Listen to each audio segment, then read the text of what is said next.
Hey folks, and welcome to Skeptic Voices, the brainstorm production that spends more time on getting to know the people in our community and less time on the issues. As skeptics, we spend more of our time learning, debating, and educating than we do on other pursuits, but we're still all people with families, jobs, home lives, and the other things we value. I want to spend a little bit of time each month with one of my favorite members of the skeptic community and get to know them on a more personal level, instead of just debating ideas. I'll interview a different person each month and hopefully learn something about them that I didn't know before. This month's interview was with Jeanne Ikerd, former host of the Polyamory podcast and a staple guest on some of my favorite shows. I had a great talk with Jeanne about all kinds of things, and I think I got to know her a whole lot better than I did before, which is kind of the point of this show. So here it is, I hope you enjoy it, my interview with Jeanne Ikerd. 'Cause things got better. And everything could change like that. And all these years. I guess a good place to start is like, what's your name? Where do people in the community maybe know you from? Stuff like that. Okay. Well, my name's Jeanne, and I live in Vermont. Grew up in Alaska, and if anybody really has ever heard of me, it was probably because they listened to Podunk Polymath. That's a good show. I've been on a couple of Chris's shows, so yeah. No, right on. Yeah, he's kind of tired of me at this point. Yeah. What were you on his show talking about? Well, the first one I was on there was an emergency. Hey, can you be my, how soon can you record? And do you have the ability to record? And do you have anything that you're passionate about? He needed an emergency guest. And I talked about, I had actually just gotten booted off of Facebook for 24 hours for inappropriate pictures because there were women's nipples involved. Yes. So can't have that. No, not at all, apparently. So I got booted for sex positivity. So that was my focus on his first show. And then other than that, cool. I kind of turned into one of the poly girls, I guess. Okay. What is that? Polyamory. In case somebody doesn't know. Polyamory, yeah. Polyamory. Mm-hmm. Or okay. Specifically more open relationships. I've started redefining myself recently as more of a relationship anarchist. That was a term I hadn't heard until recently, and I kind of examined it for a bit. I think that fits a little bit better than just polyamorous. Okay. But open relationships just in general, I'm a supporter of and a member of. Not currently, but yes. But potentially. Well, I have been, will be. There you go. Yes. No, right on. Yeah, I don't really know much about polyamory, or the whole open relationships thing. I was always, I'm raised in rural Saskatchewan, so that was kind of a backwoods. If it's not traditional, it's no good type thing. Oh, yeah, I was raised in rural Alaska. I understand. So the concept behind open relationships or polyamory, swinging also falls into that, is that people are open to having either sexual or romantic relationships with more than one person, that we can accept that this happens, that it is not a binary thing, much like most people are not necessarily binary about everything in their life. Most people have a lot of shades of gray in between, and this just happens to be one of them. That's interesting. So I guess just cause, when was your last relationship, and how many partners were in it? Oh, I'm not sure I want to make this on air. Well, that's fair enough. If you don't. No, but I will tell you, and you can choose to use it or not. My last girlfriend was Riss McCool, and so I dated her for a couple of months. We saw each other a few times, but we had a geographical conflict. So there would also be her husband and her husband's boyfriend as well. And Riss had a couple of girlfriends during that time, sort of. So, yeah, I think they're all pretty openly poly and I guess pansexual. Is that what it would be like? Well, I'm not sure because everybody kind of gets to make up their own labels and just say, this is what defines me right now. So, yeah. Which is cool. Like I'm totally fine with whatever it is that, for sure, whatever makes your heart and your junk happy, like go do that. Right. As long as everybody's on board, that's the biggest thing. Yeah, for sure. So before that, I've been in triads a few times, which would be 3 people in an equilateral relationship. I've been loosely part of a quad before, where it was 4 people that we were friends all the time, and then occasionally hooked up just for the sexy parts. I'm actually still, I call them formers, not exes. I have a few exes. Okay. But I have a few formers that are people that are ex-lovers of mine, and we aren't right for each other. We're not in a relationship, but we still have one. So we're not sexually intimate, but we talk often. We're the people that call each other when there are questions or stress. You know, like you understand me. We've been through this together. You're one of my best friends. So I would still consider that a poly relationship, which is why I kind of come around to relationship anarchy. It's just because we're not getting our scrunchy bits together. Just because whenever we get together, there aren't necessarily and probably aren't orgasms that are happening. That doesn't mean that I'm not in a relationship with them. That's an interesting way to look at relationships, and that's versus the very this is this type of relationship, that's that type of relationship. It's kind of just all degrees of varying relationships. It's kind of interesting. Well, I think that more people have what I would consider to be an open relationship than most people would consider themselves to be. And I'm guessing that you haven't only had one relationship in your life, correct? No, that's right. Okay. But I mean, they might be monogamous. Yeah. But it's, we call that serial monogamy. So you are not monogamous specifically. It is not you find your one true person and then that's it. Right. Yeah. Like in the animal kingdom or whatever, monogamous means they stay with that partner till they die. Right. And I think science, and you're going to fact check me on this one, but I'm pretty sure that science has said that there are, after extensive research, like more actual looking into things, that most animals are not one mate for life, period. Right. Yeah, no, I think it's actually super rare, isn't it? Mm-hmm. It is. I'm not going to give you a number because you're going to provide that number, but yes, it is statistically unlikely that pretty much any mammal is 100% monogamous. It rarely happens. Yeah, that kind of comes from, I don't know. I was reading like Daryl Ray's book on sex and God, mm-hmm.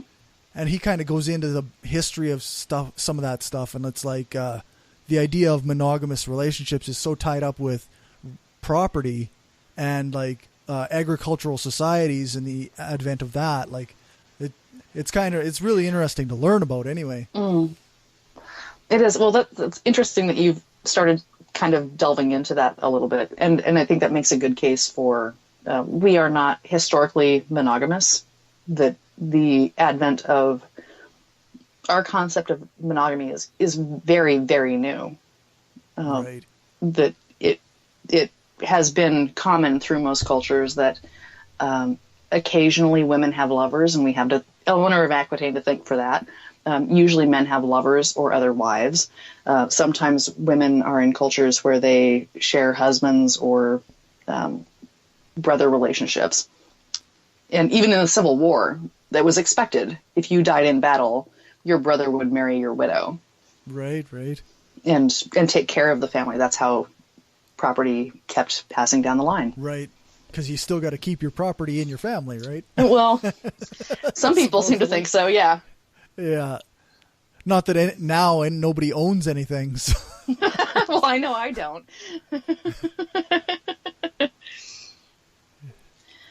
So do you have any questions? Here's an Ask a Poly moment. It's one of those AMA.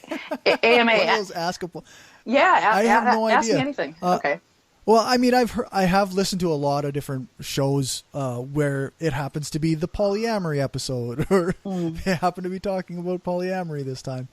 And one of the things that they always seem to have an answer for in their own case, but I don't know that would ever work for my own relationships, is the idea of jealousy. You know, like, because it seems that you have to be super secure in yourself to do that sort of thing, right? Well, it's kind of a misnomer. There are some people that I think really don't feel jealousy, but I think most people do. It's more what we do with it. Right. So the other thing that you probably hear a lot, because this is the common question, is jealousy. How does that work? The other part that you're going to hear quite a bit is it's all about the communication. And it's not just communicating with your partner and your partner's partner and your other partner, but you have to communicate with yourself first. So unless you're very, and I'm still working on this, but unless you're very aware of kind of how your own brain works and how your emotions feel and how you react to those, and if you can't communicate all of that to yourself and then out to the other people in your world, your relationship is likely due to fail. And I think that's true. I think that's true for both monogamy and polyamory. It just open relationships puts a magnifying glass on top of that. Yeah, I suppose. Yeah, actually, a lack of self-examination is definitely a cause of many relationships. Well, even self-examination, but maybe you have that examination, but you can't have a constructive discussion with somebody about that. That will also cause a relationship to fail. So yeah, so. Do you have? What about family? What is your family's life like? Are you talking about my bio family? Yeah, or extended family, if you consider other people family members or whatever. I have a few. I was raised very conservatively Christian. My parents met at Northwest Nazarene College in Napa, Idaho. Okay. And then my dad shipped my mom up to Alaska, where he lived for a year or two, and she'd never been, and it was a little bit of a culture shock for her. And so I was raised in the church, baptized like 3 or 4 times before I finally got out. My mom knows and is on board. My dad knows and loves me anyway because he's still a Christian. And because I'm his daughter, and so it was just me and my sister, and my sister actually she's trying open relationships for the first time, and this is like brand new, but she's known that I've been poly for, I'm going to say close to 20 years now. So we have a very close relationship, and when she asked me to be the godmother for her first child, I actually asked her to go to her husband at the time and say, like, make sure that you know that this might be Aunt Jeannie and Aunt somebody else. This might be Aunt Jeannie and Uncle somebody else. Or this might be Aunt Jeannie and Uncle Jeannie and Aunt Jeannie and the other uncle. like this is like your family. I'm not going to hold this back from this relationship. If you're going to ask me to be the godparent, I'm not going to be a dirty little secret. So, that's fair. So I got asked, like, I've been very clear, and she's very accepting, and now she's trying it for herself for the first time. So we'll see how it goes. But I know that she's not going to ask me any questions at all. Like, well, of course not. Well, like, but I've been there. I've done that. Like, I've made all those stupid mistakes. You should ask me what not to do because I've done all those things that you should never, ever, ever do. And that's her learning curve. Yeah, everybody's got their own, I guess. Yeah. Mm-hmm. So, what about extended family? That you have other people that you count as family? I guess I do. I have 2 incredibly close farmers, and I talk to them on a regular basis. And I have 2 very close friends. One of them, I actually I call her the keeper of my death. So she is the one that has, like, if there's any money to inherit, it's hers. She has to figure out what to do with my cat. She's the one that will decide whether or not to unplug me and make sure that what happens after I become a corpse, she makes sure that happens. I don't want to be in a cemetery plot. So she holds my death. She will be the one who will walk me out into the woods and put a bullet in my head if I don't have the ability to do so myself, if it comes to that. So do you have is that just something that you've agreed with her, or do you have a living will? So like that says like, this is the person who pulls the plug and this is, I've started on a living will. She is the beneficiary on anything of mine that's remotely money related. Not that there's going to be much of anything left over. Right. But my parents are both very aware that they're probably not going to be around to see my death. My sister doesn't want the responsibility, and they're very, very happy. And my mother and my sister have both met the keeper of my death and are happy that she's in my life and that she's going to be able to take that role and make those decisions. That's cool. Yeah. Must be a very strong friendship then to... It is. We've been coworkers. We've been housemates. We've been friends forever. Well, not forever. We've been friends for 10 years, but it's one of those things where I get a call saying, hey, my dad's longtime girlfriend just got killed in a motorcycle accident. I'm going to be in town for the funeral.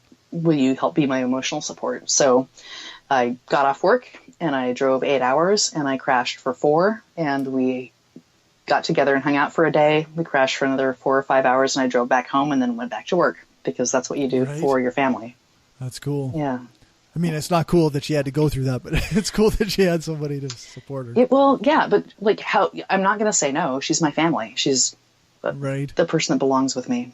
And actually, I proposed to her when she was, when she was out of money, out of health insurance. I'm like, well, I have health insurance right now. You know that I'm poly. I know that you're not. We've never had a sexual connection with each other, but that doesn't change that we're at least emotionally related. We have a relationship. So if you want to get married, I won't care if you want to go like have all the sex you want, like go enjoy the Bay Area. You don't have to report to me and let me know what you're doing. I just want to make sure that you're covered. So if you need the health insurance, I will marry you. And that would make some of the death stuff a little bit easier. And we talked about it for about 6 months and she kind of opted not to. Oh, well, I guess that's a good way to make sure somebody's taken care of, though, I guess, if you have insurance or and you have to get married for them to be the beneficiary, then I guess my own relationship, we've been living together for 2.5 years. Mm-hmm. So the government just in Canada just says, okay, well, now you're a couple. You might as well be married. We had the same thing in Alaska as well. I can't remember what it's called. Not communal marriage. Common law marriage. Thank you. No, what I do is communal marriage. What you do is common law. But yeah, it was, and I think that it has more to do with our internal realities of having that much space, and sometimes that little connection to the legal aspects, like the shit that if you get to town, you don't really want to have to go deal with. Because you're busy doing like 3 months worth of grocery shopping. So, actually, I guess there would be a number of people that I would be common law married to at this point.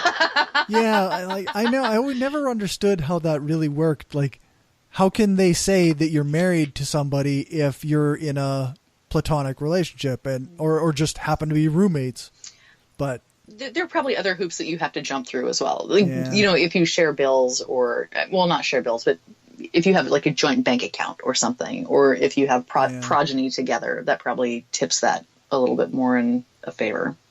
If you buy a house together, things like that. Right. Yeah. I always kind of thought that it was like, almost a little bit, still stuck in like this idea of the traditional relationships, because you've got, if a man and a woman live together for long enough, then they're automatically common law. But what about two guys? What about two girls? Oh wait, What about? I thought that Canada has been progressive or more progressive than the U.S. for a while. Is that not true? Well, Is it only for well, heterosexual? I mean, for common law, I don't know. Interesting. Hey, you got something else to look up. Yeah, that's right. I've often wondered that. I couldn't find it anywhere that said, like, I know if you are, like, if me and my girlfriend didn't want to be common law, we'd have to make a contract that said we were not partners in a way. Interesting. So it's like the anti-marriage thing. Yeah, you have to opt out. Well, in that case, when I first moved to Vermont, I was married to 5 people within a year, or within 2 years. I lived in a big house with a number of housemates, and right, and probably also by proxy, whatever their girlfriends or boyfriends at the time as well, because they were over there a lot. Might as well have lived with all of them as well. Eh? Yeah, but I wasn't getting the sex, so.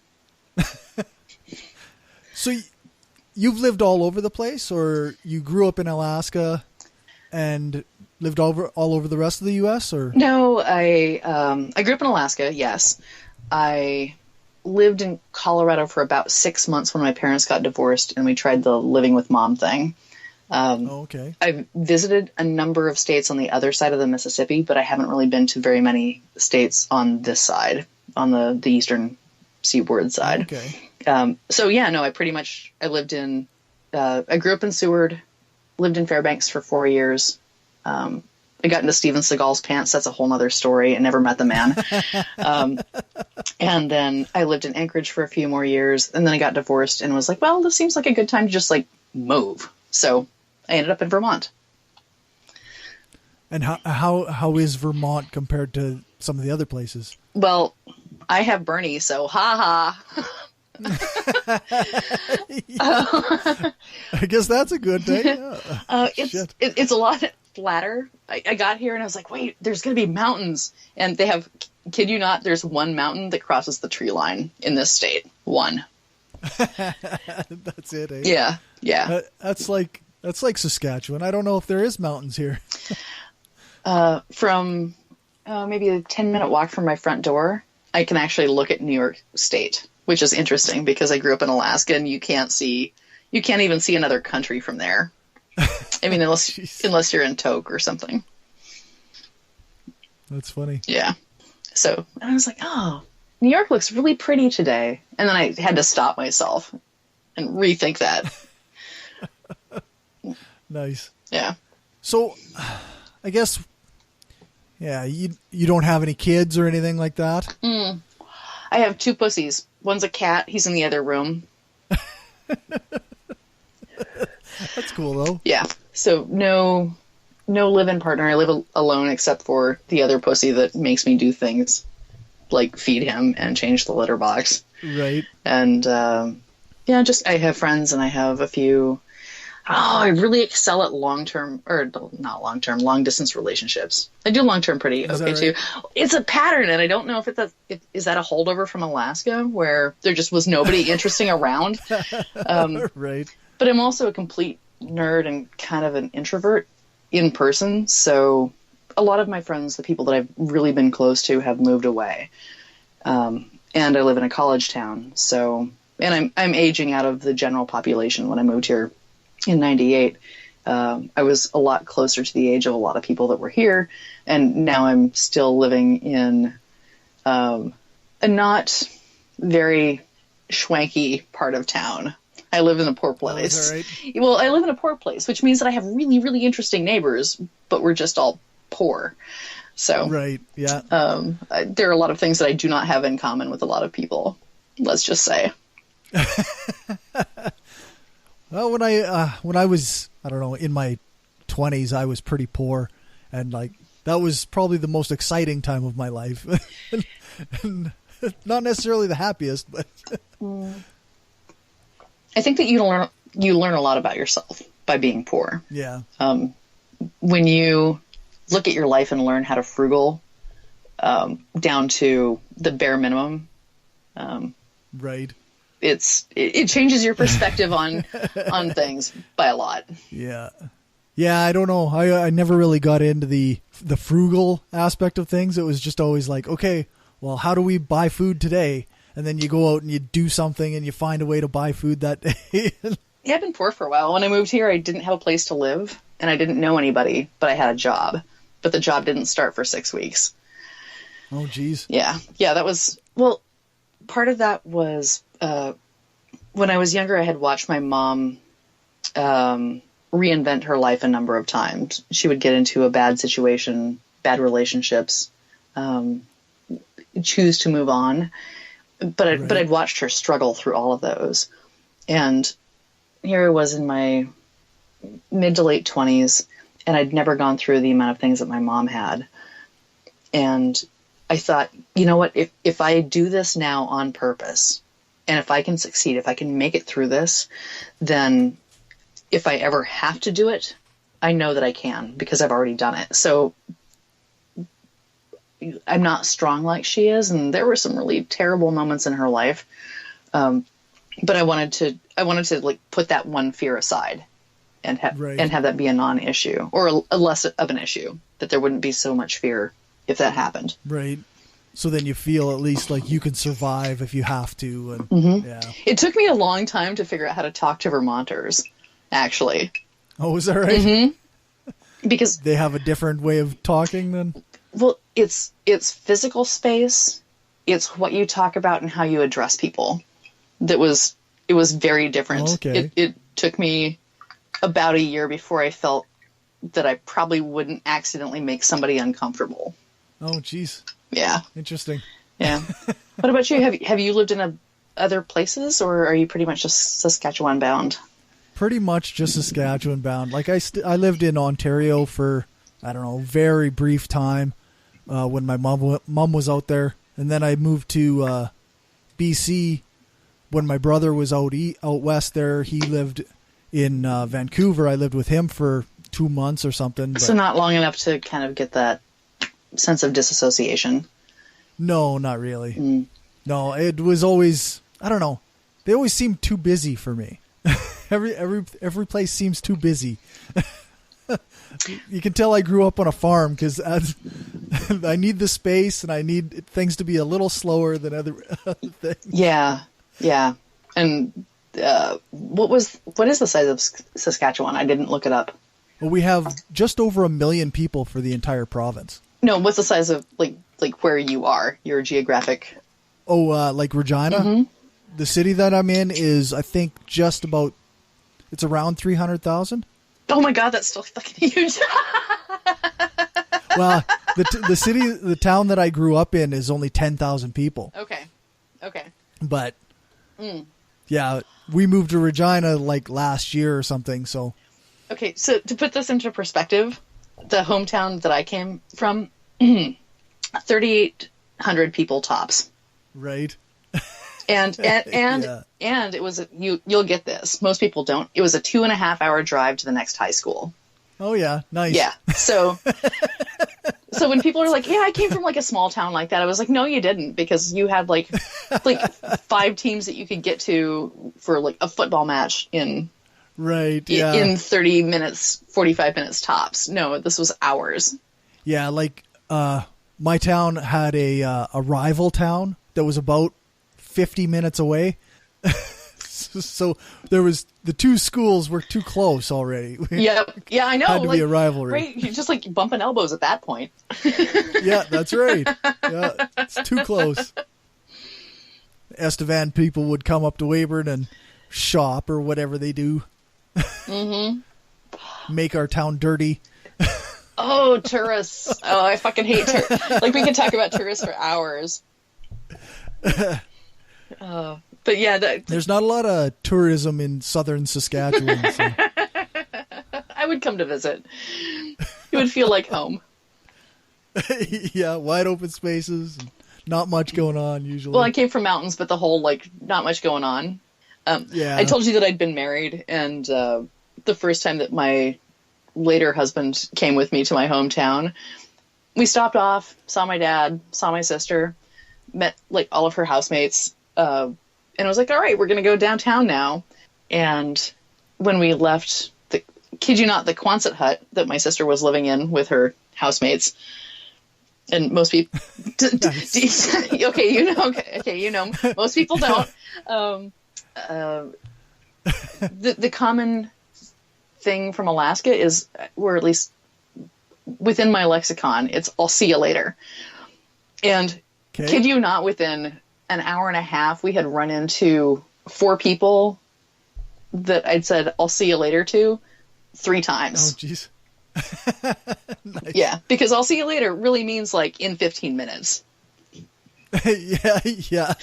It'll be at the diner, the video store, popping into the movie theater, right? The coffee, you know, like the coffee shop, the diner. Yeah, it actually means like just a little while from now. Yeah. We don't lock doors. Yeah. We don't lock cars. The keys are probably in the ignition. You know. Yeah. Small. That's how Weyburn was.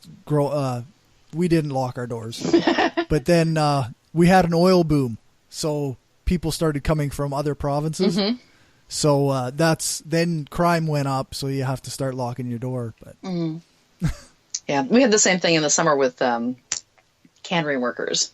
People would come up to work in the cannery, and you know there might be 12 people in the woods out back, you know, 50 feet from your house, all camping out. So we started locking our doors occasionally then, but it was only for the summertime and only for like 6 to 8 months or 6 to 8 weeks. So, but the rest of the year you could just leave it be. Oh yeah, yeah. And I think that it's similar to kind of like you knock on the door, like poke your head and say, "You home?" Right. Yeah. If nobody's home, you go home. You go in. Yeah. Or just, you know, drop off the cake that you brought, leave it on the counter with a note. Right. Yeah. Yeah, that's a real town. Yeah.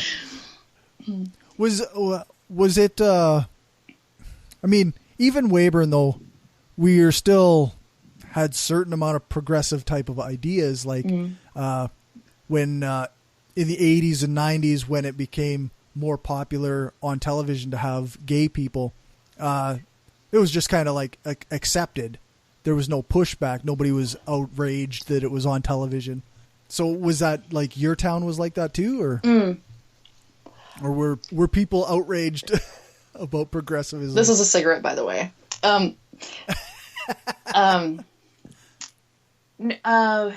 The town overall was fairly conservative, but I think I learned my humanism from my father, who is the most conservative person that was in my immediate circle. Nice. And he's very outgoing. He's very good with talking with people. He's very accepting. He's a very loving person. And so my perspective might have been biased because I got some of that from him. But we had 2 lesbians that worked in the cannery all summer long and then took the winter off. And when the town was dry, you could always get dykeweed. That's what it was called. Like you would like if nobody else had pot, like it was going to be like bottom of the barrel. It would be a whole lot of shake, some seed, some stem, but you knew what you were paying and you knew what you were getting when you got it. Right. And I never heard anybody really give either of them pushback. Right. And when I was a teenager in the 80s, a couple of men moved into town, and they were housemates, and they opened up a video store. Right. And it was kind of one of those common knowledge. Everybody knew that they were a gay couple. Right. But it wasn't really, it wasn't an open source of ongoing gossip. People just say, like, you know, they're together, right? And people would like maybe poo-poo and maybe go like, yeah, whatever. But that was the video store in town. So if you wanted to get your VHS rentals, then you had to go there anyway. Pretty much. Yep. Yeah. So yeah, actually, I guess now that I think about it, my grade 9 teacher was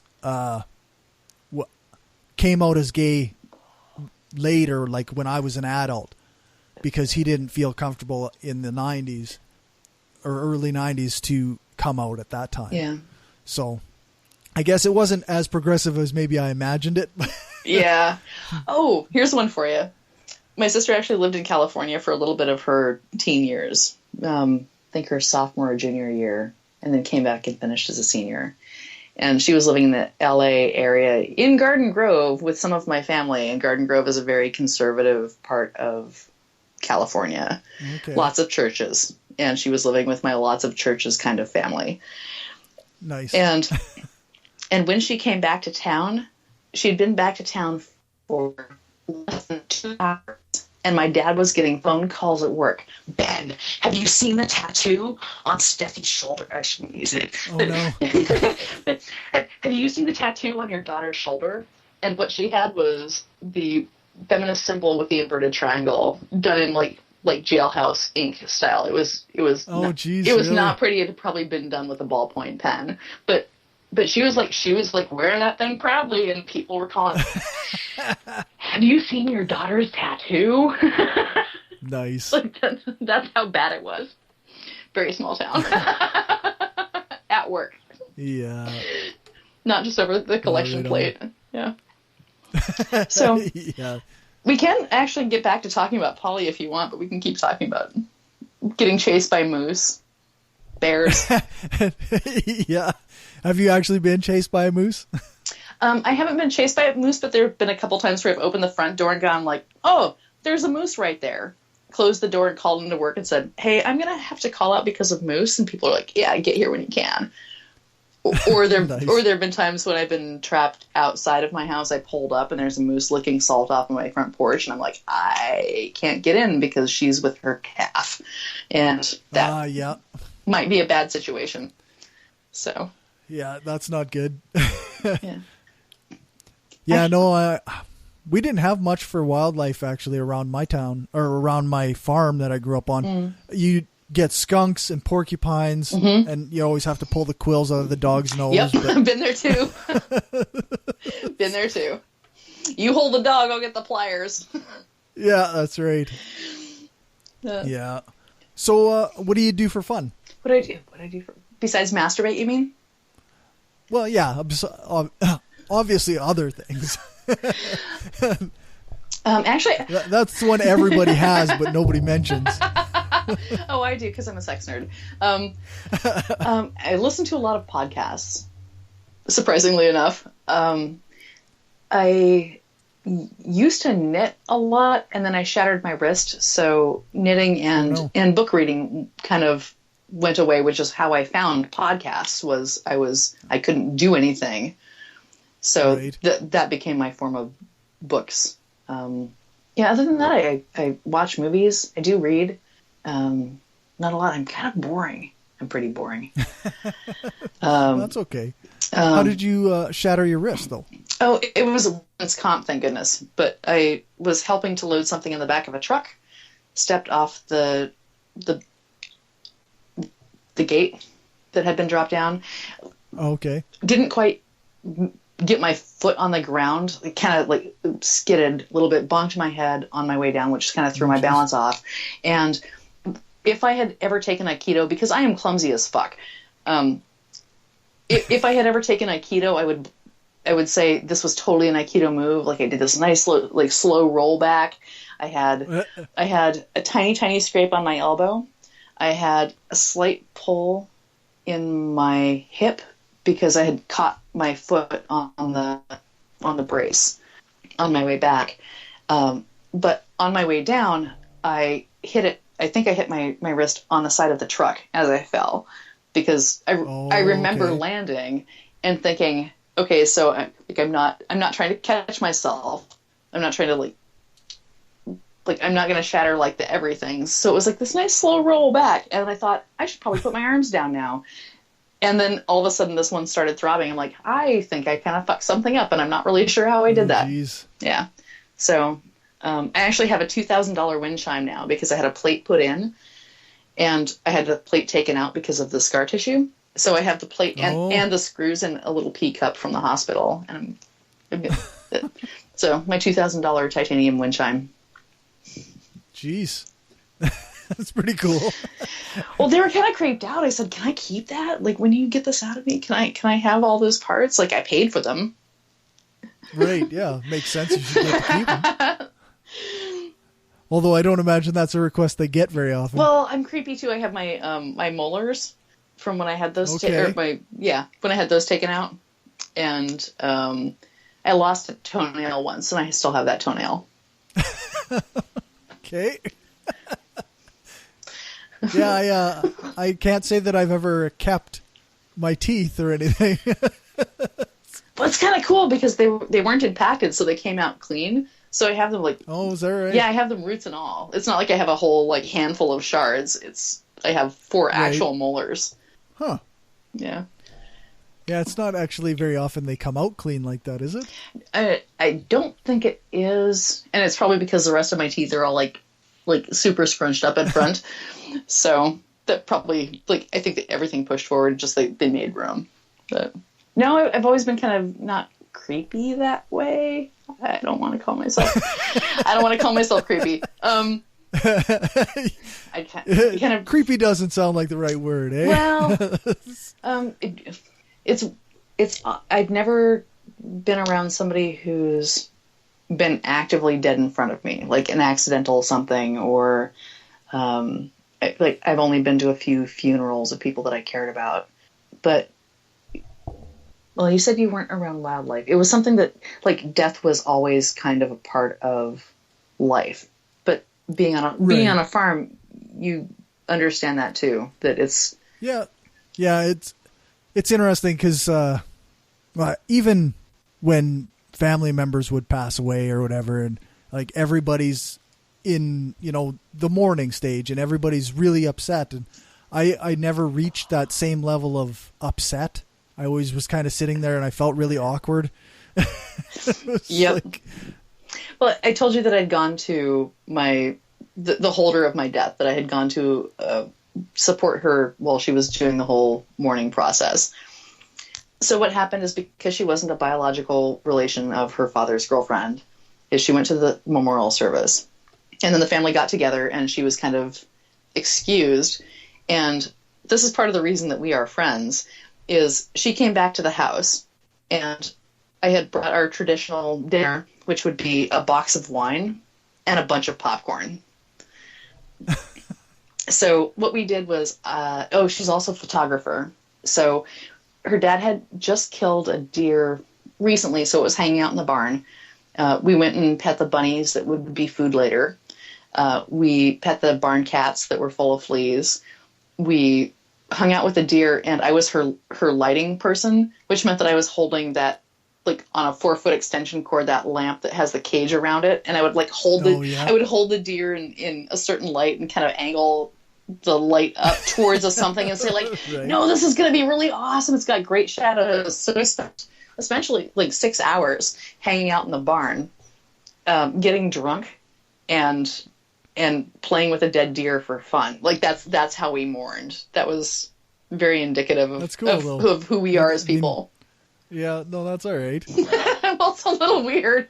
Most people would not understand that at all, but it was perfect for both of us. Yeah, I don't know. I don't really get most people, so so that seems okay to me. Yeah, perfect. All right. Seems totally legit. Yeah, but death happens. When I brought my cat home as a kitten, I cried the entire time that I had him in the car on my way home. I'm going to outlive you, and it's going to suck when you die because I love you so much. But it wasn't oh, I've got a new kitten. This is awesome. No. Just pissed off because now you have another thing that's going to die. Well, he chose me on purpose. So, but but death happens. It's part of being science. And when I die, actually, I'm a big proponent of body farms, and I really wish that every state down here had at least one. And realistically, each state should have at least 3, 4, I don't know, 6. Same thing, every province up in Canada should have several, because there's so much difference in how bodies decompose that right. There really needs to be better data analysis. Just getting information from Virginia, and I think they have one in Texas now, but I could be incorrect, and you're going to fact check me on that, it's not sufficient to cover the the diversity of the land, like what actually happens when a body is exposed. But yeah, if I could dedicate if I want my body to go to science, take all the parts you want, or just like dump me like half submerged in a bog and see what happens. 'Cause that's interesting. That's cool. That's, right. That's cool. Like that's where forensics comes from. Yeah. I always thought that, like, for sure, donate as many organs as possible to whoever might need them. And then the rest can be disposed of in any way that can help somebody else. Like, yeah. if it's science can use it, then great. Well, and that's part of why I want to be a body farm, is because there's like, other than maybe like a natural burial where there's no chemicals involved, or a cremation, or the whole like fertilizer thing inside your bloodstream and being encased in a box, like there's not a whole lot of other options. So yeah, body farm, that's totally cool. That's sure, why not? well, because that creeps some people out. Well, I don't need a marker. Who the fuck's gonna remember me in 100 years? Nobody. Well, that's just it, right? Like, okay, so your kids are now obligated to go see you all the time. Yeah, I have a cat, and he's gonna die before I do. Yeah, so, he doesn't give a shit. Yeah. Well, I told, I just always told my kids that I'm donating my body to science and my organs to organ donation. So yeah. Well, I don't really think that many of my organs qualify. So you can have them if you want, but probably most of them are broken. Yeah, body farm. There you go. So what else do you have going on in your head? No, not much. I'm just thinking, like, we kind of covered death a little bit more than I have in the other couple interviews. I kind of did want to find out what people think of death. And like, I mean, it sounds morbid, but it's so important to the way we live that it seems like something that should be talked about more. Oh, I guess. Oh, I'll talk about death, sex, whatever, like relationships. So did you know where the whole embalming process kind of got, not really started, but popularized? No, I didn't. I have no idea. Abraham Lincoln. Is that right? It is right. That he went on That's interesting. tour after his death, and him from getting like creepy and moldy, they embalmed him. And because of that, that's where the whole embalming process kind of got, like I said, not started, but its movement started becoming more popular. That this is a thing that happens, is you embalm your people. Whereas before that, most people just like, you show up in a pine box and you just put them in the ground, sunken hole. Right. 12 years later, or whatever time it takes. So yeah, Abraham Lincoln was the one that started this whole weird movement and kind of in the same way that poly happened in the like 30s, 40s, 50s, or not poly, monogamy happened in the 30s, 40s, 50s. It became this ideal, which didn't really have anything to do with real life or real death. I suppose that's the case, maybe. Yeah. There's not really a purpose to the embalming except to like have a corpse that looks good a little longer, right? Like, right, but why bother?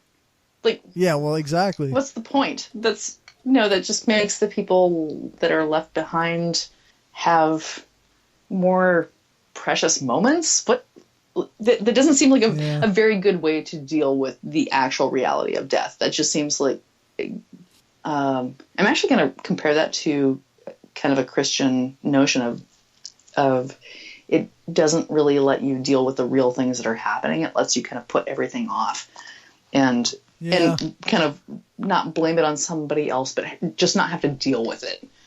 That I'm like, I don't have to be a great person just to get better before I die. That sort of mentality of it's not my responsibility, and I'm pretty big on people taking responsibility for everything that they do. You have to be responsible for your life choices. Like, hey, I fucked up big, and I'm going to try not to do that again. And if I fuck up big again, then that's one more lesson that I apparently need to relearn. And so I think reality is more important to live with. And I think a lot of people don't in a lot of ways, including me, probably including you, probably including all of your listeners.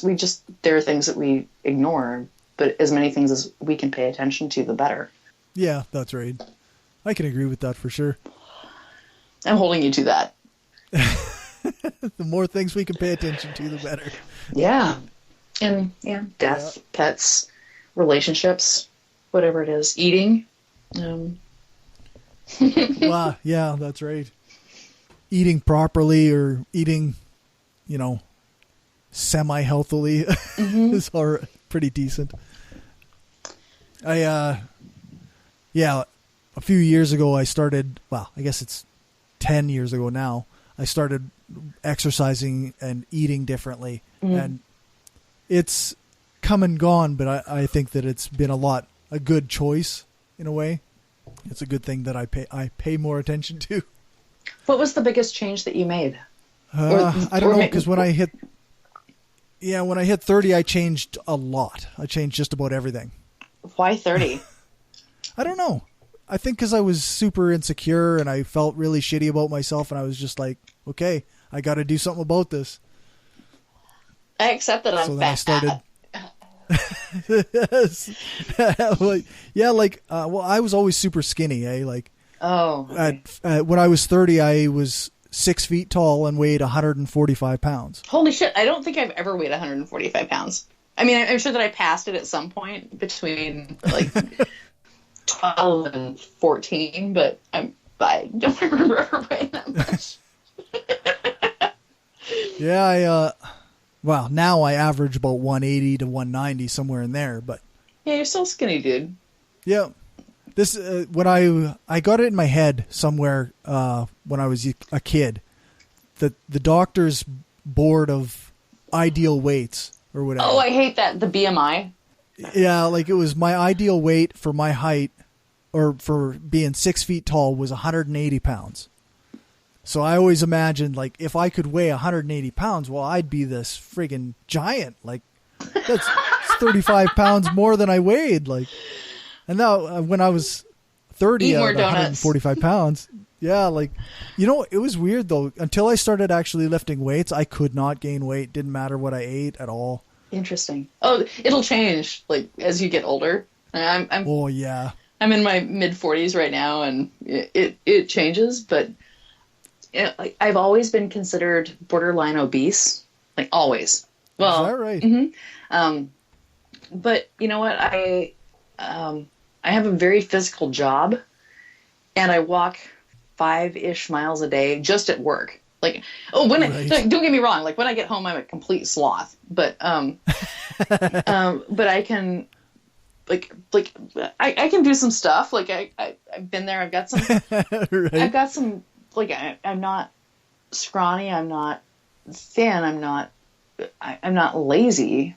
I just weigh more. And I blame my German and Irish ancestors for that, because I came from there you go. I came from a long line of duppies who were short and squat and had childbearing hips and boobs out to here, and you know what?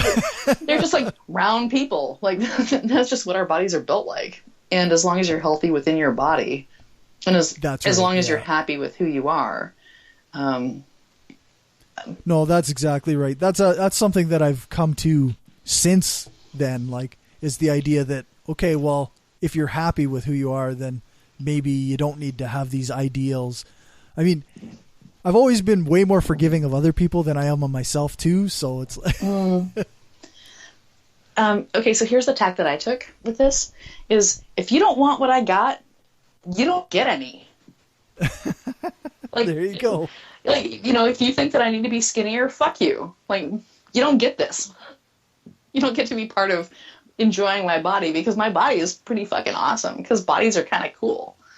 And there you go. Yeah. If I've got a little bit more belly than you'd like, or a little more butt than you'd love, either suck it up or get out. Well, that's just it, eh? It's not really up to somebody else to be picky about what your body does. Right. I mean, people can have things that they find.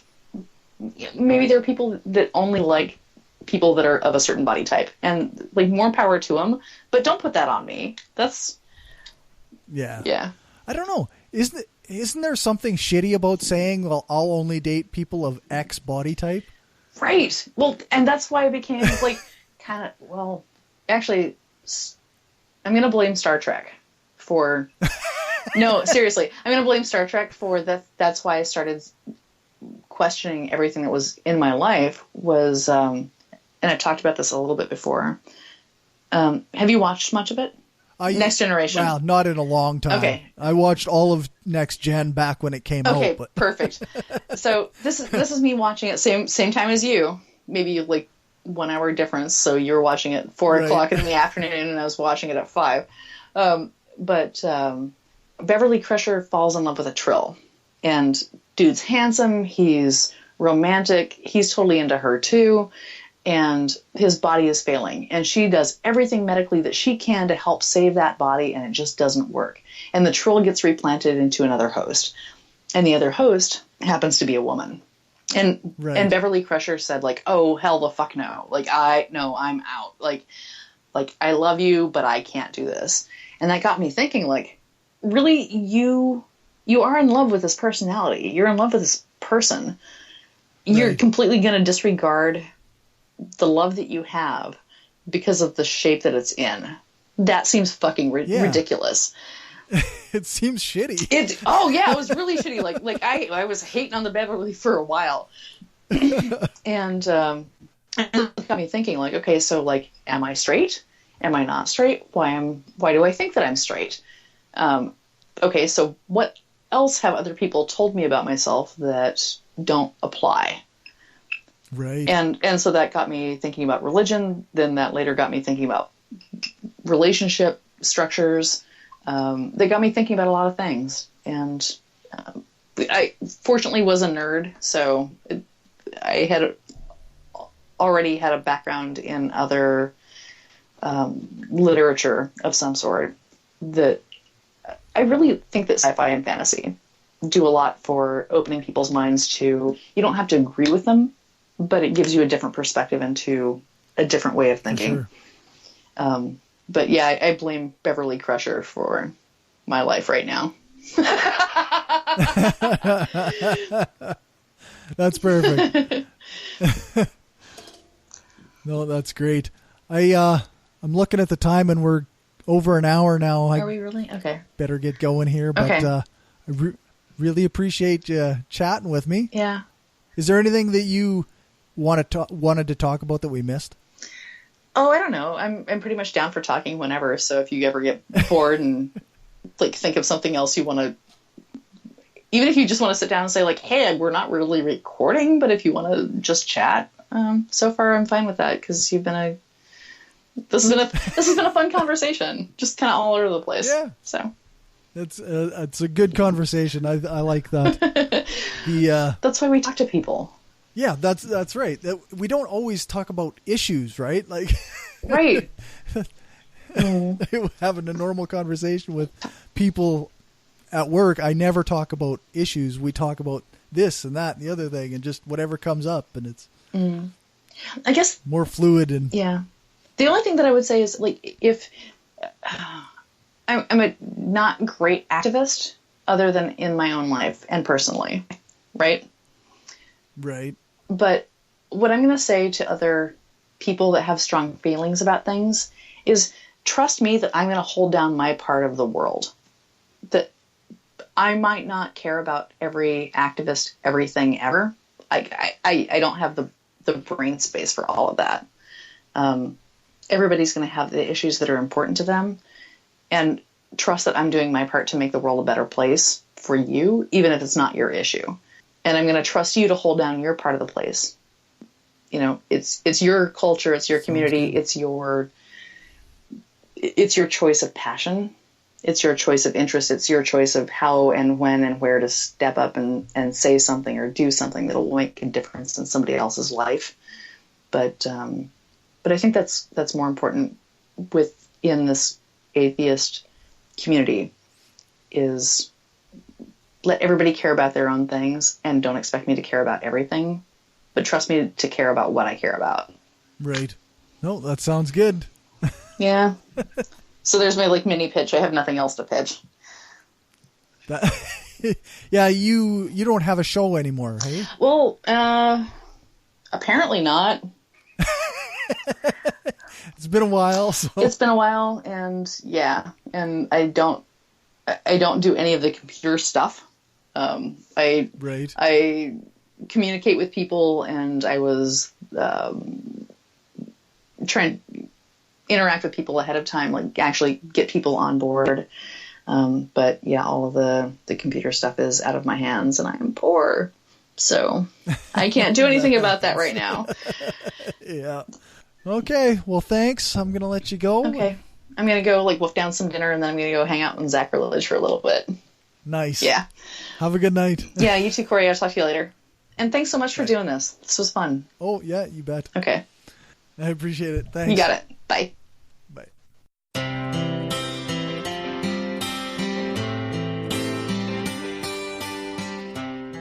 All right, that's it for the interview. I hope you enjoyed this episode of Skeptic Voices, the podcast for getting to know the people in our community. I don't really have much for links where you can find Jeanne, but I'll provide any that I can find for any shows she's on or has been on. I really want to thank Jeanne for coming on the show and letting me get to know her. She's a very cool person and comes highly recommended as a friend by many people in the skeptic and atheist community. That's going to be it. I want to talk about a couple things before I go. First, I want to mention that people should keep their ears open for random live broadcasts of Brainstorm on Spreaker. I have up to 3 hours of broadcast time each day that I can use, and while I'll never be on the air every day, I do plan on doing a live radio show just every now and then, and to just chat about whatever. I recently did a show for about an hour and a half on the 4th anniversary of Brainstorm. These shows will only be available on Spreaker. They won't be on the regular Apple Podcasts feed for Brainstorm. And they won't be available on Stitcher. Like I say, just Spreaker. Spreaker.com/user/brainstorm podcast is where you'll get them. I'm looking into getting a new URL just to make that easier, but for now, that's where you find them. Next, I want to talk about the conference. I'm honestly getting a little bit disheartened by the lack of support from our local community. We got some rather unhelpful pushback because we're exploring the intersection of skepticism and social justice. And I think that this kind of conference could be of great service to many in the community who are on the fence in regards to social justice. And we need those who already have an interest in social justice and skepticism to lend us some financial help to get this going. As I've said before, we're exploring a few venue options, and we've started pricing out flights and contacting speakers. The longer it takes us to get funding, though, the later into 2018 we'll have to schedule things.